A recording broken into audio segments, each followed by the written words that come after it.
Africa is calling. Hi there. Finally, we made it to Sudan. The ferry was so crowded and overloaded.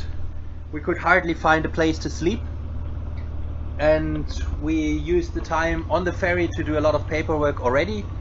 But still, it was a big trouble to enter Sudan. We had to hire Mahar Masir to help us with the paperwork and the registration at the police, which you have to do as a tourist, otherwise you get problems when leaving the country. We were also allowed to sleep in his house. Of course, he gets paid for that. We are in the middle of the desert in Wadi Halfa, and it's so hot, and yeah, the sand is so soft.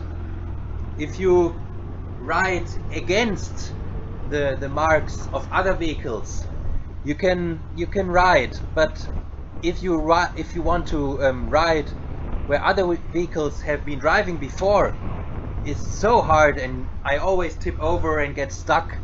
So it's I never experienced this before, and I'm afraid of burning my clutch.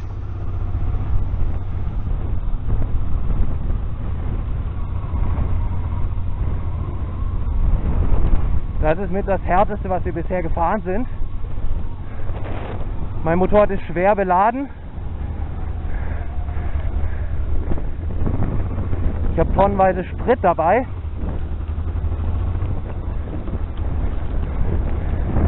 Ja.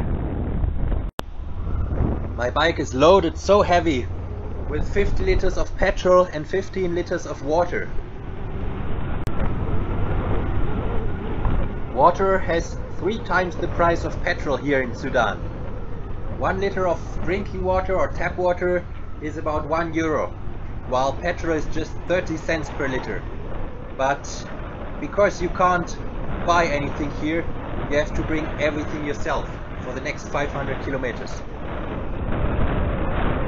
Der Laden mit ca. 50 Litern Sprit, 15 Litern Wasser, Feld, Isomatte, jede Menge Ersatzteile wie Kettensatz, Bremshebel und was man noch so alles zum Leben braucht. Heizen wir hier über den Sand. Wenn wir langsamer fahren, würden wir stecken bleiben. Deshalb müssen wir die Geschwindigkeit halten. Ali gibt den Kurs vor, ich darf ihn nicht überholen. Dadurch darf ich jetzt auch nicht zu schnell fahren, muss aber trotzdem schnell genug fahren, um nicht einzusinken. Halten kann ich nur, wo es steinig ist. As long as I keep my speed, it's okay to ride on sand. I just try to follow Ali, who has the GPS, and as long as I stay on where there are little stones, I can even stop.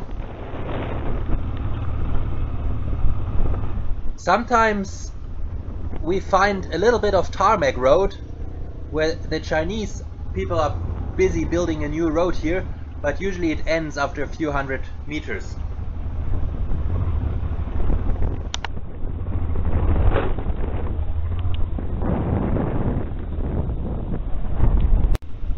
Sometimes we even find little villages with little kids waving at us. But unfortunately they're not selling anything here. No petrol, no water. Of course, they have to transport it from Khartoum to here for themselves. So we have to go on.